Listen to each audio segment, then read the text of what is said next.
let it run a little bit. I'd shut her off.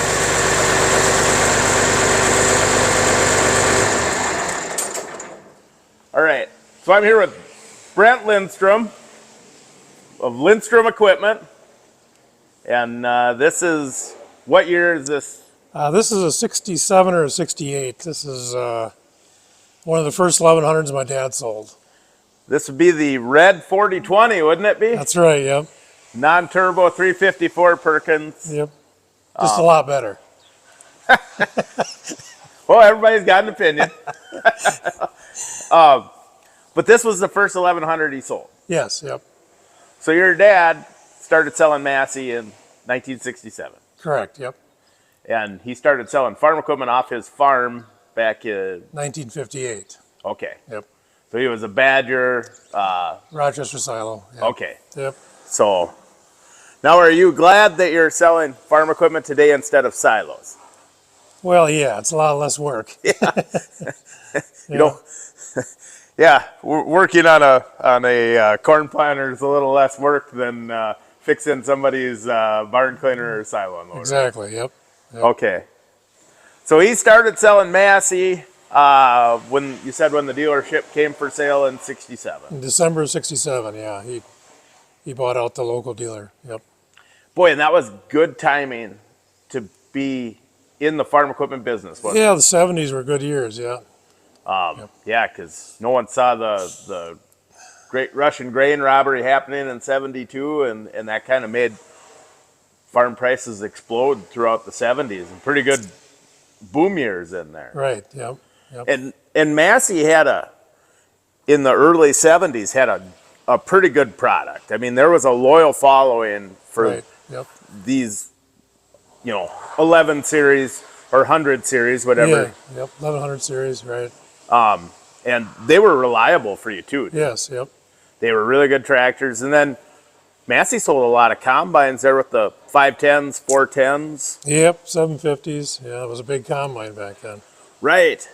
So were you selling, was 1100 back then, because you're in Modena, Wisconsin, this isn't big time flat grain farm country. No, it was all dairy then, So this was a pretty good sized tractor for the area then. Right, yeah.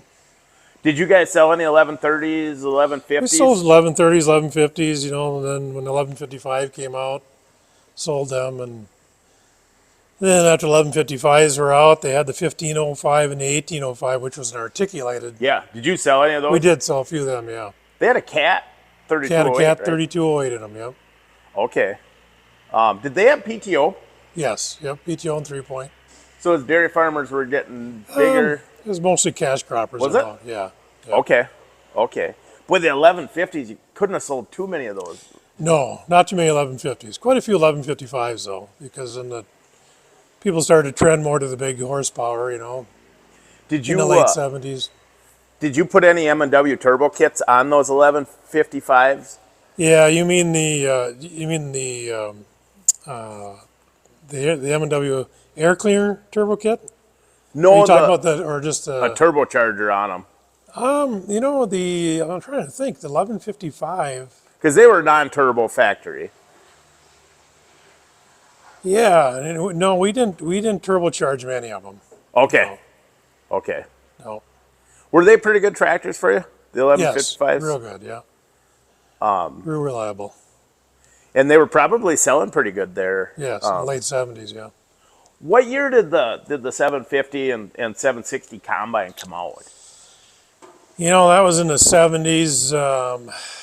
I don't remember just exactly. I mean, they made the 750 and the 760s until the late 70s, and then they came out with the 850 and the 860. Yep. Did they do a silver cab on the 750 and 760 before they went to the... They did, yep. Okay, yeah. So those are the late ones. Right, yep. Okay. And Massey had a great... they had a great following in the combines. They had a good market share. They did, yep. They supposedly were the #1 selling combine in the world for a while. Same as tractors, but worldwide, yeah.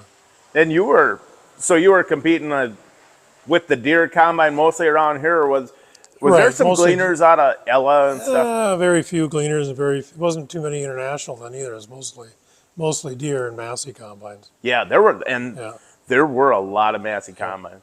Was that mostly 4-row wide stuff back then, or Yep. were There was a few 6-row, okay? no 12-row. Yeah, and probably you weren't selling that many flex heads to start out with. No, not to start out with. And hardly anybody raised beans, in the 70s. Yeah. Around here, it was mostly corn. Yep. But And then small grains, you'd have yeah, dummy heads and yep, probably not a lot of straight cut back then because everybody put alfalfa with it. And, right, yeah, okay, so it was going pretty good with the the late 70s with the Masseys, and then then the 80s came. and first Massey had a new product line of tractors that came out that Right, yeah. there were some hiccups with. Came out with the 2000 series, they had some hiccups with, yeah. Yeah. So do you remember? Well, like I think we talked the other day about that. I mean, they when the 80s hit, there was a lot of dealers that went out of business, and there was a lot of dealers that didn't update the tractors they sold, with the proper update kits, and that Because came they back were. to bite them, It was the power shift tractors Right, that were yeah. having a problem, right? Right. Because they offered a straight transmission in them. They did. They offered a straight 8-speed in there, too, yeah. Probably didn't sell as much because everybody wanted a power shift. Everybody wanted a 3-speed power shift, yeah. And they were failing. I mean, I heard horror stories of them failing. Yeah, they had a lot of issues with them, but like I said, a lot of them the ones that we sold, we tried to do all the updates on them, and then they were pretty reliable. But there was a lot of them that got sold that never got updated. Then they got resold, and And then there was no warranty for that then guy. the warranty was off, and and Massey was in some financial trouble, and So did you sell any 2800s or 2805s? yes, yep, Okay. Boy, that was a big it was tractor. a big tractor, yeah, nice cab, They did. They had their cab was probably, I would say, ahead of their time. yeah, yep, I think the Deere 8000 series cab kind of comes from that Massey design, with the full a lot of glass, vision, and great visibility too. Like even where they Yep. put that power shift, there wasn't a giant console there. It had pretty good visibility on that. But were they? So I'm guessing 2800, 2805 probably weren't the biggest sellers. Did you sell like a lot of the 2705? Yeah, the 2675s and 2705s were the biggest sellers. Okay. And then it's 2745. It was around 150 horse. Yep, they were a V8 non-turbo, right? Right. Yep. 2775 was turboed, right? I don't remember for sure, but 2775 and 2805 were the bigger ones. They were close to 200 horsepower, which was a Yep. big tractor then. But 2675 was a 6-cylinder, right? right. Yep. That was 354 Perkins. So basically like an 11, it replaced the 1135 kind of? Well, the 2705 was the 2705 and a 2675. Both had 354 Perkins. Okay. One was just a little more horsepower than the other. Yep. So we were talking about the Massey 2000 series tractors and some of the problems they had. And did that hurt your business? Yes, it did. Yeah. So did you lose sales and customers too? Absolutely. Yeah. Yep. So then what did you think when Massey comes out and says, we're not going to offer a 200 horsepower tractor anymore. We're going to offer a tractor as 150 horsepower. And I mean, they completely changed everything they did. Yeah. Yep. I mean, at that time, the tractor business wasn't a huge part of our business. We were more into the implements. Because it's the 80s at this point. Right. Yeah. Yep. So you're And getting, everybody's buying spreaders and choppers and haying equipment, and so I mean, we lost a lot of our confidence in Massey because of it, and I'm sure a lot of our customers lost their confidence in Massey tractors. But I mean, they changed where their tractors were built. I believe them 2000 series some of them were built maybe in Detroit. yep. Or and some I think were actually built in Canada then. Yeah. And then, these new ones were built in Saran, France, I believe. Yes. Okay. I think is where it was. The 3000 series. Yep. Yeah. But they had some good features though when they came out, because they had mechanical front wheel assist, which was Right. Yep. huge around here. Yep. And they still had the Perkins engine in them. Yep. So you did sell a few of those. Yes. Yep. And was the reliability back where you thought it should be? Oh yeah, with the 3000 series there was, and then they had some incentives to get people to trade in the 2000 series for 3000 series, which we did. Did you have a hard time moving the 2000 series then? No, and to this day they still sell good. Really? Yep. Huh. Yep. And you were saying, so we should say this, we might edit in part of another clip where, this is a shorter one, I screwed up the audio here, but you were saying that they had offered a kit where you could just eliminate the power shift completely. They did. They had it was like a straight 8-speed kit that you put in 2000 series, and to get rid of the power 3-speed power shift. Yeah. Which that's where they were having problems. Right. Yep. So once and that worked well. Yeah. So once you did that, they were a good tractor. Right. Yep. And then guys were happy, and to this day though, you still. Yeah, it's surprising. Like when we've traded in 2000 series over the last years, and I mean now that tractor is 40 years old, but right. Yeah, when we do trade them in, they're cheap power, and if they were updated right, a lot of them are still running strong. So then, you said you got out of the combine market when they quit making the 850s and the 860s, yeah, and they were jumping around from the, I guess, White built a combine for them for a while, and the white rotary or whatever. Yeah, and we got out of the combine market and started buying and selling used combines all in Illinois and Iowa, and we sold a lot of used 750s, 760s, 850s, and 860s. Yep. Hauled a lot of them up here from south and sold them. So you were just buying used Masseys. Right. Yep. Fine. Yep. Okay. And then eventually you got back into you're back into the combine market. We are now, yeah, but with the Kloss and I think eventually they're going to be back in the business with the Fendt combine. Yep. But that, so you were a little concerned in general with Massey then, because they split the combines and the farm equipment divisions. They did. Yep. So that had to make you nervous. You had all the problems with the tractors. Then Massey's having problems themselves. Right. They were in financial trouble. And I don't know, just the timeline, where they got bought out by other companies. And yep.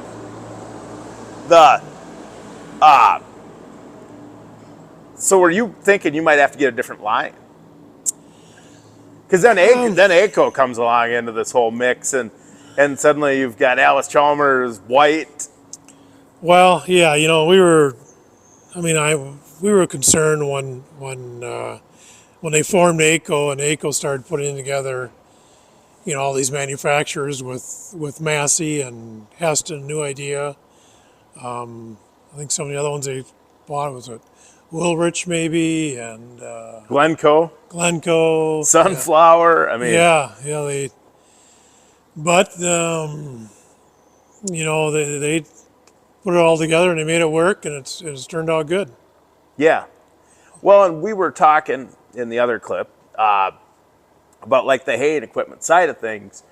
There's a lot of interaction between all these companies, between Fiat, Heston, and then spinning that off into Agco. So you had hay and equipment coming and going from different companies. So at one point, Massey was dealing with Badger.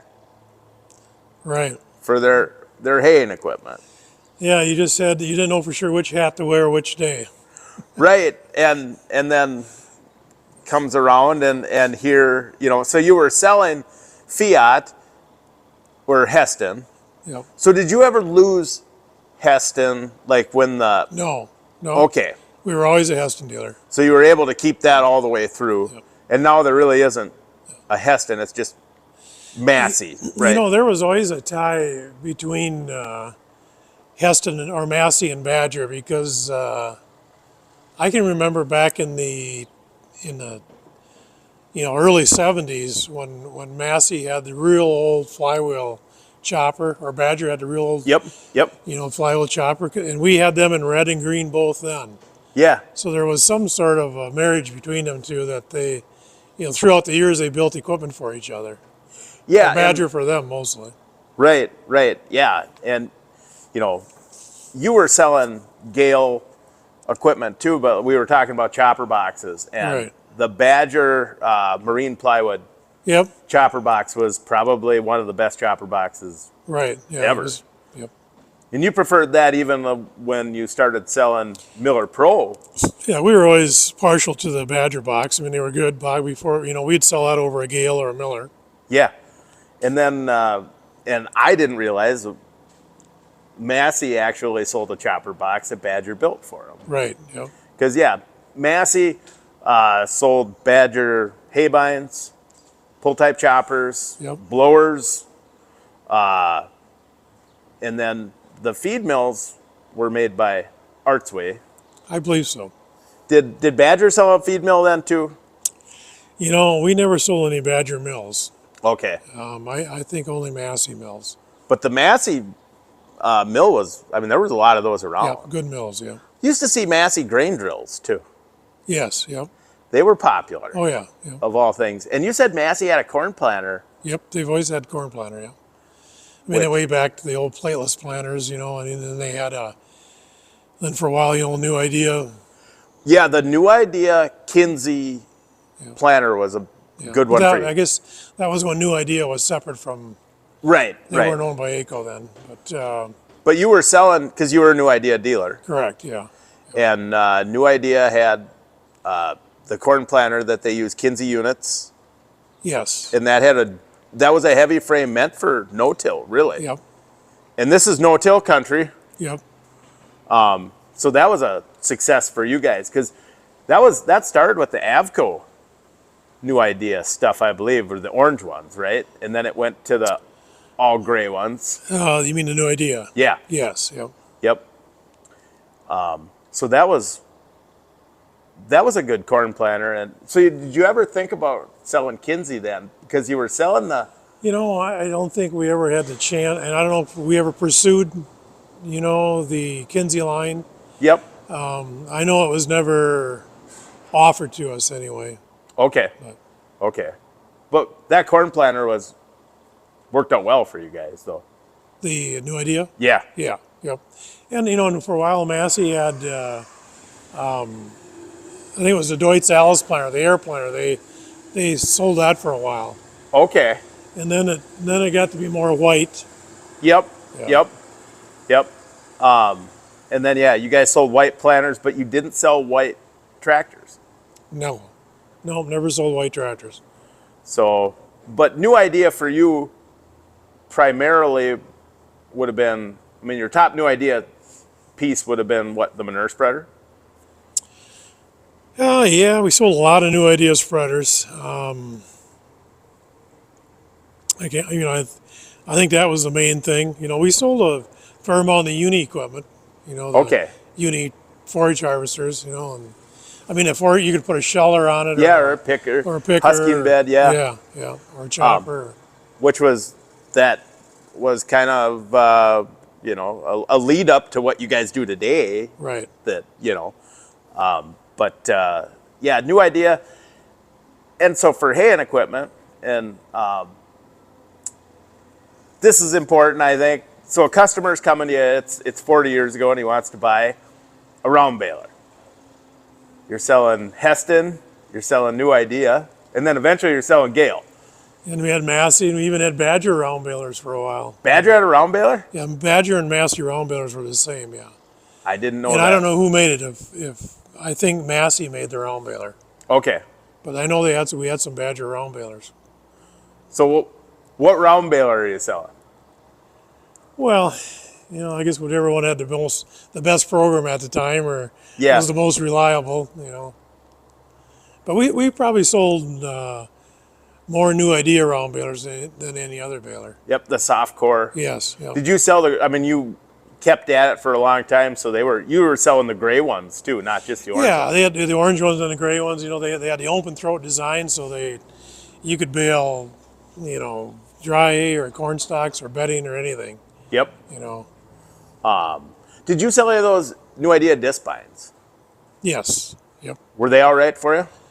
Yeah, and I think the new idea disc bind might have been built by International or Case IH. Okay. I'm not sure. I don't. I know for a while they had the Heston one, Paint a New Idea. Yep. But I think they also had some international ones mixed in there. Okay. So then, chopper boxes, you're going Badger all because you sold the Miller Pros, you Right. sold the, and manure spreaders. We were talking about the new idea. Manure spreader was big for you, the box spreader. Right. But when it came around, so then slurry spreaders, semi-solid spreaders became a huge deal because we mentioned you guys were being a Badger dealer, put in piston pumps. You also sold N-Tech. Yep. So you're putting piston pumps in barns and guys are building manure pits and everything else. So suddenly these semi-solid spreaders become big. You had problems with the new idea. New Idea had a planetary drive that they had some problems with, yeah. And that was kind of short-lived. It was only a few years that they built them. And I don't remember if that was at the same time when they, got bought out by Agco or if it was after they were joined with Agco. I'm not sure on the timeline, But you were selling Knight and Gale. But we had Knight too, yeah, and Gale. So. And Gale had the Scavenger, which was a good spreader. Yep. But the Knight. Knight, they were simple. They were simple, and they were the premier, and they still are today. I mean, They make a good spreader, yeah. absolutely. Yep. So that was a big one for you guys, and the Badger equipment. I mean, it's funny how I'm kind of, after hearing everything, I'm surprised. You guys have been really, really lucky. And what I mean is, you were selling silos and barn cleaners and stuff like that. Yep. That was a big part of your business, and you rode that era of getting the when high moisture corn came around. You probably sold a lot less feed mills because you were selling silos. High moisture corn silos. And when that all started to go away, you kind of got into the self-propelled forage harvester business. Right. And the associated stuff that goes with it, mergers, Yeah, we're lucky that we change with the times. Right, because you could have been all in on, upright silos and where would you be now? Yeah, that's true. I mean, or small square balers. You're like, we're only going to sell small square balers, and we're not. And that business just went away. Yep. Which you did say it's kind of come back for some horse stuff. Yeah, the last hobby. few years, for horse guys, it's gotten pretty popular again, the small squares. But yeah, that's at the beginning, so you and your brother, I can't remember if the first clip we talked about, but 81, you said you bought the business. Yeah, we bought it from my dad in 1981. And and that was some trying times. super affordable financing, and the market was just looking for people to buy stuff, right?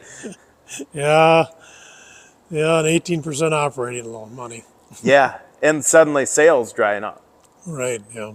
It was the dairy stuff that kind of kept you going, the manure spreaders, the chopper boxes. Dairy has always driven our business from day Yeah. one.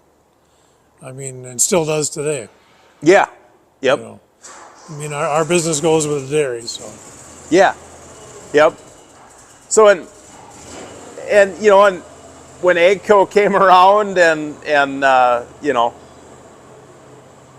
you suddenly didn't know which way they were going with this equipment lines or anything, you won out. I mean, like, you happened to be on the right end of this. Yeah, there's a lot of luck involved. Yeah. I mean, Massey stuck around, and taking on Kloss was a really important part of your business. I mean, Well, it was, yeah. I mean, it's a completely different ball game than your normal. I mean, it's 24/7. It's right? yeah, Because if the guy with horses, the square baler, quits, you feel bad. But when you've got a custom harvester with, 9 Yeah. trucks sitting there at 100 and some Exactly. bucks an hour, they Yeah. get real angry real Yeah. quick, don't they? Yep. So you almost have to. I would imagine your overhead on the Kloss side of things, because you have to have rental. Like you can't be sold out of machines, can you? No, we always have loaners ready to go. Yeah. And yeah, I mean, knock on wood, we've always found a way to get them going. And one thing about the custom guys too is they all have pretty good relationships with each other. Yep. And and I know we've had this where a guy goes down with a chopper and his, neighbor custom operator, is done or whatever. He'll come over and help them out, and they work together pretty well. Most of them guys do. Yeah. So I mean, they work between each other too. So, Yep. but we always have a loaner if they need it. Yeah. Yep. That's something you probably didn't need to worry about back in the 80s. No. Probably a little bit more informal back then, or you'd maybe let a customer grab something off the lot and just say, well, Well, yeah, a little more laid back too. right, like you maybe didn't have a loaner contract. You maybe just said, we'll grab that and we'll fix yours on Monday sometime. Exactly. Yep. Yeah. But you said the tractor business in the 80s and into the early 90s really dropped off for you guys. You weren't. Well, it did. Yeah. I mean, like I said, we concentrated more on the haying equipment and the short lines maybe, and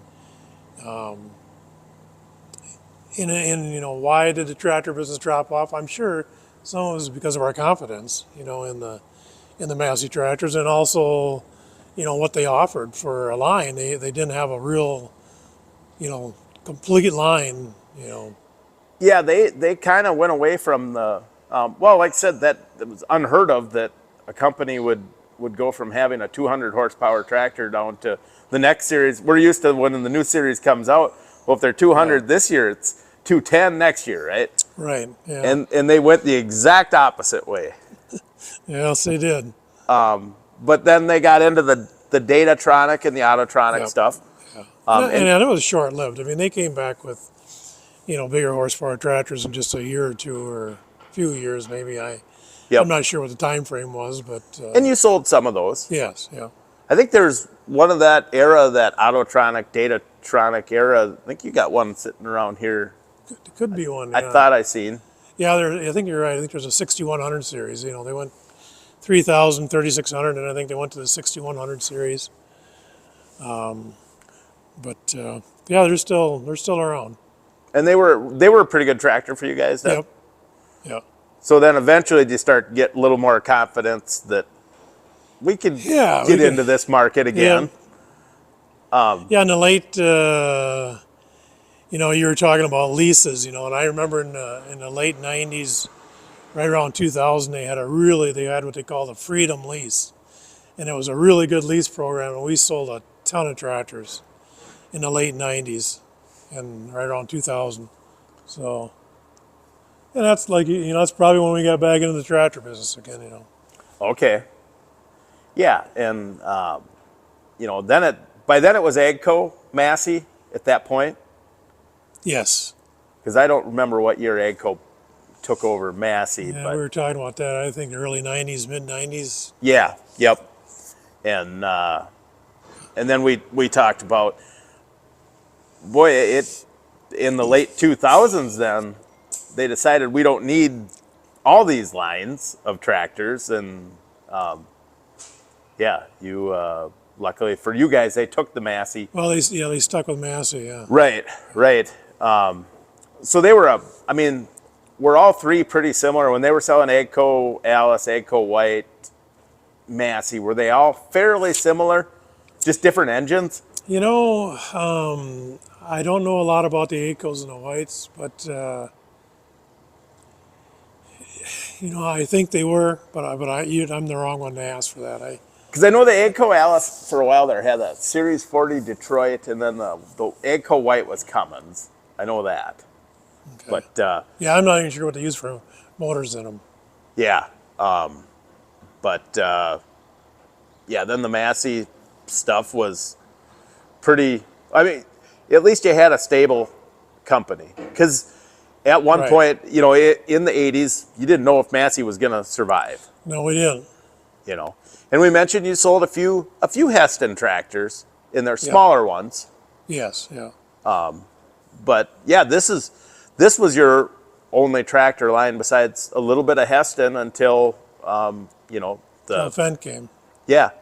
Yeah. Which what did you think when Agco said we're going to start selling Fendt? Well, you know, we didn't. It was kind of ironic because we had a gentleman that came to work for us. He moved to the States from the Netherlands, and he kind of was one of the driving forces behind the Fendt. I mean, he knew them and how good they were, and when he knew that we could get them from Agco, he really, you know, he thought the world of the Fendt tractors. Really? And he was right. They are a very well-engineered tractor. I mean, they're very reliable, very fuel efficient. You know, they're You've gained more market share than with Fendt absolutely. than you have with Massey. Oh yeah, yep, absolutely, yeah. But you've still got your Massey guys that are going to be Massey guys. Right, yeah. Where Fendt, you're maybe getting a red guy, or I mean a Case IH Yeah, guy, or a blue guy, or a Deere Yeah, guy. we've traded in way more competitive trades on Fendts than we have Masseys. Yep. But yeah. But none of this era excites you near as much as the era of this Oh yeah, back in the day. Exactly, So, yeah. you know, I mean, but it's change, and if you know what they say, if you don't like change, you're gonna be like being broke a lot worse. So yeah, well, you had to adapt to it. But Yeah. there was a special, it was a special, you know, time period here in western Wisconsin of small dairies all over, Yeah. and you know, they're just family farms. And these bigger farms, everybody says they're corporate now, but I mean, they're still families, the most of them are, yeah. you know. Yeah, But that was a special time, absolutely. you know, when these tractors were, you know, were the big horses, and you know, and even, you know, we mentioned tractor pulling. You guys turned some tractors up for some customers. You didn't pull yourselves, but Never pulled tractors, thank God. That's like throwing money down a rat hole. yeah. But it must have been kind of fun to go watch them up at Mondovi or Gilmanton, Yeah. or No, never really got into that. you know. But there was a lot of pride in people's equipment, and you know, people got really attached to these older tractors. Yeah. And I don't know if guys get as attached to these now, or Yeah, I don't know. My generation grew up with these, so you know, we're attached to this model. I mean, the younger kids, you know, this model isn't going to mean much to them, you know, right. unless Grandpa had it or something. Or But it seems like some of these guys are it seems like the people that buy new tractors today tend to roll new tractors all the time. yeah, You know, where somebody bought that tractor new, and then, I mean, it never left the farm. no, he kept it for 35 years. Right. So, you know, that it's a different thing. Like, the small farmer bought a new tractor that was a smaller tractor, where now the small farmer he's just buying the used bigger guys trade-in. Yeah, yeah, And that's a different thing. Then, yeah. That's true. you know, so maybe that bond isn't there the way it was back. I mean, because there were farms that, I mean, they've never traded a piece of equipment. It Stayed, just stayed there forever, you know. But yeah, a lot of things changed in there. You know, we forgot to mention the Heston Hydro Swing Haybine was, a game changer when that came along, and you sold Hestons versus, Massey didn't offer that Hydro Swing, No, they didn't. No. and New Idea, was selling, well, their Haybine was made by somebody else, but they had the cut conditioner, Yeah, they got conditioner, yeah. which was known for its gentle cutting action. Yeah, I think it was used more for making bedding than anything. Yeah. Well, it conditioned it. It just chewed it up. Just beat it up, yeah. Yeah. So, I mean, it did technically, condition stuff. But, from, small haybines and chopper boxes and feed mills and barn cleaners and silo unloaders. I mean, to where you're at today, it's not the same business. No, it's completely different. And and I bet some of that you'd like to go back to. Like, you'd probably like to sell a tractor like this in a one of those New Idea corn planters.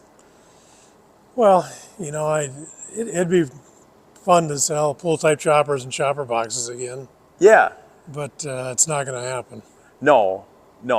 But you don't want to go back and sell silo unloaders and manure spreaders. No, I don't miss them. No, Well, spreaders wouldn't be so bad, but you don't want to sell barn cleaners or piston pumps. spreaders were bad enough too, Yeah. So if you were putting in, so Badger was the only barn cleaner you sold, Right. but you offered Silomatic, silo unloaders, and bunk feeders. Yeah, just we did. We didn't do much with the Silomatic, but we did have them also. They had conveyors too, didn't they? They did, and I think that was the reason for getting into them when Badger was having some trouble supplying what we needed. I think that's why we looked to another line. Okay, but N-Tech. So piston pump, would you put in a Badger or an N-Tech? N-Tech. Okay. Yep. But N-Tech didn't make a barn cleaner or nothing. No, Just no. the piston pump and then. Piston manure tanks and pumps and Yeah, they had they sold props and pumps and. Yep, that was a big part of your business then, probably in the early '80s and the '70s. But you sold. I think we picked them up right up in Ridgeland, I think, or Barron. I think it was Ridgeland where they were built. Yep. So. And then selling Badger manure tanks, you must have sold a lot of those. Well, 3,000-gallon Badger manure tanks were. Yeah, that was huge, but a 3,000-gallon Badger tank was, but we sold a lot of them. Yeah. Yep. Liquid manure tanks. Yep. I don't know. How big did Badger get with the manure tanks? They went to liters. I remember the 11,000 or 11,500 was it liters? I don't know how many gallons that would be, but I remember seeing that number on the side of them. But okay. That was a good sized tank. Yeah, though. I'm guessing that was 4,000 or 5,000 gallons maybe. Right. Yeah. That's and N-Tech, they probably didn't make much bigger than that, did they? Probably not. No. No, but I think they're the ones that came up with that piston pump. Might have been. I think it was. Wasn't it Nesseth brothers or Yes. Ray and Bryce, maybe Ray and there was two brothers that.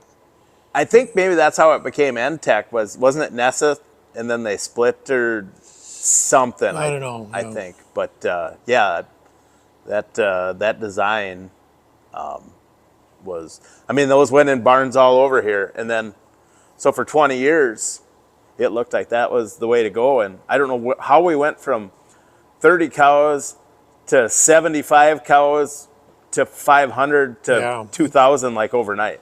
It seems like it went fast, but Because guys doubled their herd from 30 to 60 cows, and then it just kept doubling, and it changed. Yeah. And there's far less dairy and a lot more row crops, but there's still the same number of cows in the area there ever was, but they're all on a handful of farms. Yep.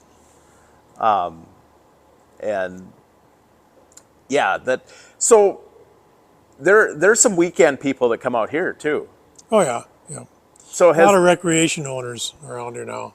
so the compact utility market is That's, probably growing for you, isn't that's it? been big, yeah. Yeah, it was huge during COVID. Right, right. So as the era of the small farmers and tractors went away with this, Um, that kind of yeah, we're getting, I think we're getting more owners around here with smaller tracts of land. yeah, Some of the farms are getting split up a little bit, by recreational buyers. And them guys are buying their weekend toys, food small. plots. Yeah, yeah, I mean, who'd have thought? yeah. Yeah, that's crazy what they spend for seeders and tillage equipment and Yeah, yep. yeah. So in a way, we think the equipment's getting bigger, and on another, it actually got really small. Yeah, I mean, we probably sell more. I mean, we sell more smaller stuff now than we did 20 years ago. Right. So Yeah, it's just a different clientele. You know, it's not a dairy farm that's buying that stuff. no, It's a food plot guy or a recreational guy or something, and then a big dairy, yep. which is, completely. You still got your small beef guys. You got your Yeah. weekend farmers and your small beef guys and then the big guys. Yep. And yeah, the grain farmer thing. There's down around here. There are still guys that have transitioned to strictly cash grain. Yeah, and you have some small cash grain guys. Yep. And we talked about you sold some of the Massey 4-wheel drives. Like back in the day, you sold some of the V8 Cat, the 1805, and the Yeah. but Yeah, I mean, 1505, 1805 is 4800 series. yeah, and the 4800 series was kind of that Yeah, right before. Well, Agco became the Agco Star. right. Right. Yep. And now we sell the Xerion. Yeah. Yep. So you are selling Kloss Yep. tractors now, which so if a customer wants to set up a new triple mower now, and he doesn't have a tractor that he wants to use specifically, can he get a better deal with the Kloss going all Kloss, tractor and triple mower, or are you going to say? I'm not sure on the pricing of it, but I mean, we're going to try and sell them a Fendt With a triple mower. with a Claas triple mower in the front, because the Claas triple mower is the best one on the market. We've sold, we've sold Kuhn and we sold Pottinger, and now it's strictly Claas, and I mean they've been, bulletproof compared to the other ones, and we see way less wear parts being sold for a Claas than we did for the Pottinger or the Kuhn. Okay. So, Yep. which isn't good for our parts business, but makes the customer happy. Yeah, and I mean, let's face it, customer, happiness is a lot of the. So if you were competing to go sell a tractor to somebody, if they didn't know you, you're going to have a harder time selling a Massey to them if they're a John Deere guy, right? Right. Yeah. So you've got to overcome that to begin with. So you need a happy customer. Right. Yeah. Because there's guys that'll buy John Deere even if the John Deere dealer is a jerk. They'll Yeah. But you've got to sell something to, you're selling your business as much as you are Exactly. the product. Exactly. So you've got some customers, I'm guessing, that are probably multiple generations at this point. Oh yeah. Yeah. Yeah. We're dealing with the second and third generation. Well, I mean a lot of second generation. Yeah. Yep. And, how many of those guys have stayed like pure Massey through the whole thing?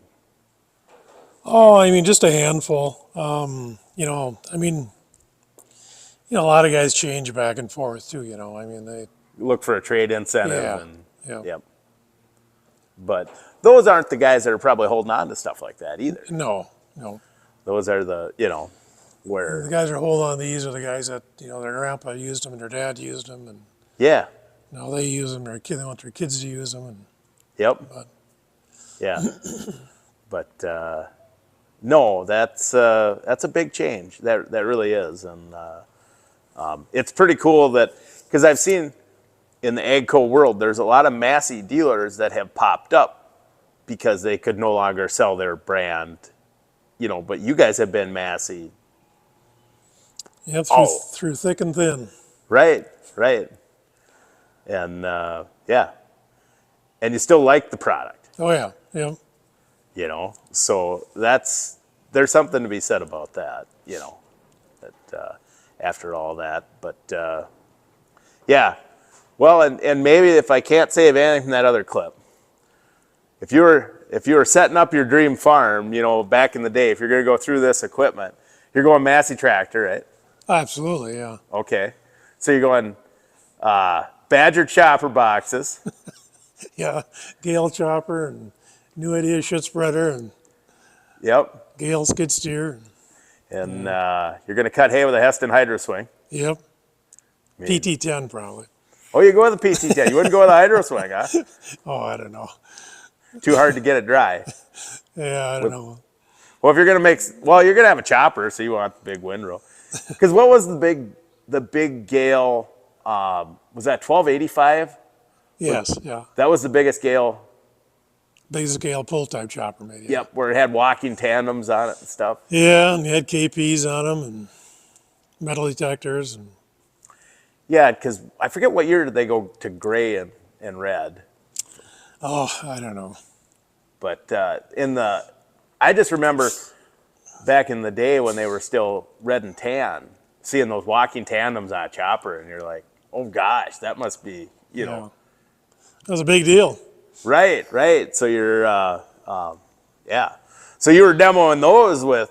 Did you send a few of them out on demo with? Oh yeah, I mean I can remember the guys going out with I mean we demoed everything from, I remember when the side slinger manure spreaders came out. The very first ones we sold, were made by Headland Martin up in. Oh yeah, in Ridgeland. And Gale bought their. That's the scavenger. Yeah. I can remember, we sold a ton of them when they first came out. Because nobody had that side, that side discharge. Well, and the guys that didn't have a manure pit, a lot of them still went to bedding with sawdust or. Yeah, and you could even haul liquid in them. The guys were, Yeah, the manure had semi-solid pits, and they would, Yep. pump out what they could, and then load the rest of the bucket and use the same spreader. Yeah, and as guys went to cow mats and stuff and started using, because back in the day it was nothing but long straw bedded, so you'd use a regular apron manure spreader, but they needed that semi-solid with because there was a. They went to barn cleaners with augers instead of chutes, and. Yeah. And, were you putting those Badger manure augers in? Yeah, we put in a lot of them manure augers. You'd flatten their barn cleaner head out and dump it into an auger and put it into a side discharge. Yeah, get rid of the chute on the barn cleaner and get rid of the reverse curve. Yep. That was but then they'd need a semi-solid spreader. Yeah. Did you ever sell any equalizers? Because I think they were made by. Yeah, that was that deal where you put it on 3-point and backed into the pit. Yeah, it was like a snowblower. Yeah, we sold them. Yeah. Okay. A handful of them. Yeah. Yeah, they work pretty good. We're loading the guys with the holding pits. Right. It was a drive-up pit, not a. Right. You need a ramp. Yep. But I kind of forgot about Headland Martin, and well, then we were talking about kicker racks. Did you sell any Headland kicker racks? I don't think so. No. Okay. No, we got ours out of Augusta. I think it was the Walker Brothers made them. I know we used to get them there. Then there used to be a company, multi-manufacturing, over in Chile, I think, that we used to get hay racks out of too at one time. But okay. Peckway had them. Yep. I don't know of anybody that makes a kicker rack now. No, I mean there's probably enough laying around. Yeah. But Headland, because Headland made a bunch of stuff. Yeah. They had barn cleaner heads. Didn't they make the Forage King chopper Yeah, they boxes? did. They did. Yeah.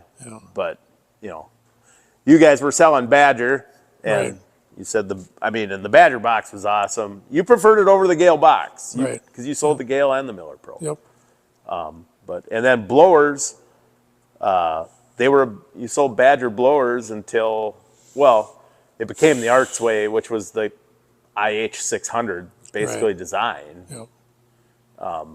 But I mean, did you notice just one day you could just kind of quit selling blowers? Like it was like a light switch where, Well, everybody quit using their silos, and I don't know how many years span it was, but it seems like it happened really quick. But where we went from everybody using silo loaders to nobody using them, it seemed like in about 5 years it just dried right up, right? But they're still putting up silos. I mean, Yeah, they're in some areas they're still building a few silos. Well, I don't think there's a better way to keep feed. No, I mean, There really is. best quality, yeah. Yeah. Yeah. And we talked about that change that came with high moisture corn, and you sold Rochester corn stores. Yeah. Put up a lot of those. Yeah. When did you get out of the silos? Oh, shit. I don't remember the last silo we built. Rochester Silo quit building silos, and that's when we quit selling them. Okay, so you stayed with them, right? Yeah. Yep. Yep. I mean, their market dried up, and they went to a different. I mean, Rochester Silo went to building landscaping blocks. Right. I think they still do that over there in Rochester. I think the plant is still there, ain't it? Yeah. Yeah, I believe it is. So that was a big part of your business starting Yeah. out, and Yeah. so to go from that to a big part of the business is these, and I mean, Yeah. it's completely different. I mean, it wouldn't take long to fill which when you started out, a 20 by 70 was a big silo. How long do you think you could fill a 20 by 70 with that? Shit. It's filled in a matter of hours. I'm sure if you could get it up to silo fast enough. Yeah. Yeah. So who'd have seen that? Yeah. Or even like the manure spreader things, the size of the manure spreaders. Because this would have been the Yeah, 200 bushels manure spreader used to be average size. Now, it's probably 400 or 500 bushels average. like this tractor would have been the size for a manure spreader tractor Yeah. on a dairy farm, and now you can have a 300 horsepower front wheel assist hauling manure. Yeah. Let alone the liquid stuff. So, did you get any of that incorporation equipment, like them, with guys that are drag lining or any of that kind of No, stuff? no, we didn't. No. Okay. Do you still sell manure tanks? Like if We aren't even a dealer for liquid manure tanks right now. That's kind of, that's kind of goes together, the drag lines and the manure incorporating tools and the tanks, they all kind of go together. So Yep. we're Well, not in that business. We can only do so much, and and the overhead to do it all now. yeah, inventory is expensive. And, I mean, yeah. when you started out, like, what kind of floor plan did you have? Like, and what would you stock? Like, what was your overhead in 1981 in your machinery and parts? We were probably lucky if we had a couple $100,000 worth of equipment here, then, and now it's, now $1 million doesn't go anywhere, No, that can be, yeah, a tractor and corn planter sitting together is $1 million. yeah. I'd hate to even look and see what our floor plan amount is right now. I mean, It's millions, yeah, yeah, yeah. wow. I mean, it's a change you just didn't see. But that had to hurt though when you first started and interest rates just. Yeah, I did. But you got through it, and Yeah, we're too dumb to know any better. were you parts, service, and sales all in one person at times? Well, yeah, when I bought the business from my dad, I was only, I was 22 years old. So I was really young, I worked in parts and worked in the shop and was a service manager and did a little of the general managing, did a little bit of everything, we were spread thin, but we Yeah. had to be. We didn't, my brother and I and maybe probably had 4 or 5 other guys and that was it, Yep. Yeah. But And sometimes that meant, fixing a barn cleaner or, whatever it took. yeah, Yeah. frostbit Yeah. parts of working on top of. And silo unloaders don't break when it's warm, and they don't break when they're at the bottom. No, exactly. It's always up. So yeah, that part of the business probably is a better change to not have to Yeah. worry about. But yeah, there probably was a little bit more simplicity, and were the physical work was harder back then, but are the headaches sometimes bigger with the bigger numbers today? Like we had talked about, labor is a huge thing Yeah. right now. Keeping employees, which we do a pretty good job of. But I mean, it's, I don't know. I don't know if customers are maybe more demanding now. It seems like, and they have to be. I mean, they got big dollar equipment and they can't afford to let it sit. Right. So yeah, we're 24/7 service, and so I would say that business now is more stressful than it was, 45 years ago. Yeah. So you don't have to, well, and we mentioned that before. Like, could you imagine trying to hire people to climb silos and work on barn cleaners today? Oh, and that won't happen. Right. I mean, No. it's just a different business. But yeah, I these giant numbers and the technology and everything involved, I think Yeah. I could see where that's better. Yeah. This and some and a pull type chopper, yeah, like Much better. Yeah. right, yeah. So, well, yeah, I think this clip is good enough to fix where I screwed up the audio on that other one. But I've really enjoyed this, and I learned a lot. I could talk short line stuff Yeah. for hours. I mean, that's fascinating to me, all the different Well, you can come back. little lines. Yeah. Well, I should remember I needed a part for my Gale skid loader while I was here, but in the forage harvester, were you ever competing against like Fox? Was there? There was a Fox dealer, I think in Whitehall. I think that, Okay.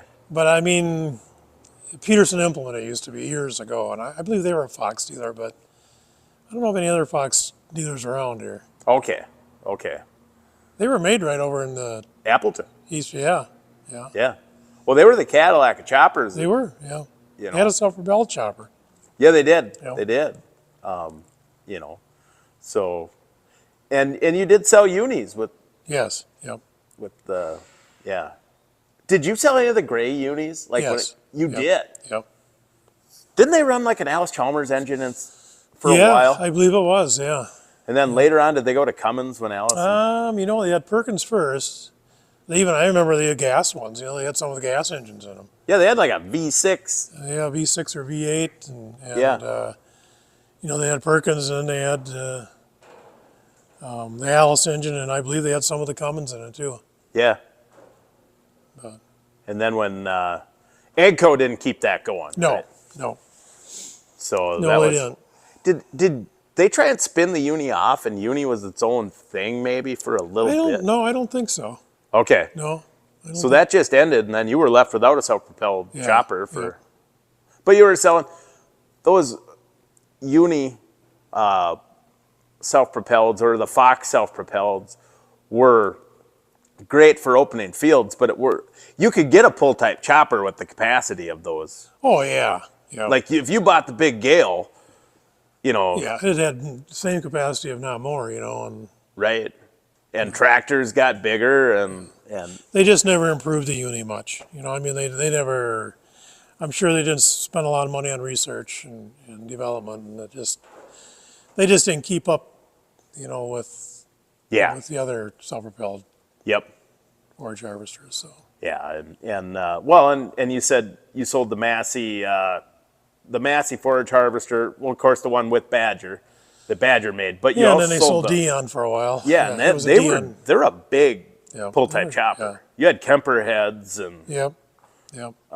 so yeah, I'd be willing to bet if you had one of those kind of choppers today with the big Fendt on it, I mean, that'd blow the doors off the uni back. Yeah, oh yeah, yeah. I mean, I got a dealer that's a friend that's dealer in the eastern part of the state. They still sell the Dion choppers. I mean, Yeah, Dion pull types, yeah. I But- mean, crazy. it's yeah. It was a simpler time, but hey, it changes. It is what it is, yeah. Yeah, farming. I always say, farming's been getting bigger as long as there's been farmers. Like it's always been getting bigger. That's Yeah. just how it is. Yeah, it's like everything else. They got to grow or go, I guess. Yeah, and and it's nice to see some of this small stuff, and people fixing up some acreage or something like that. It's nice to see. I love it when somebody does buy an old farmstead and they fix the barn. Yeah, keep the barn up. Yeah, it's nice. Like there's been a couple of wedding venues in our area and stuff like that. They fixed up the barn. I think that's wonderful. Yeah. But Yeah, it is nice to see them around the countryside. But yeah, but that's probably about right. Thanks a lot for doing this and doing You're it welcome. again after I screwed up. You're welcome. All right. Well, enjoy your retirement. I will. Thank you. Yep.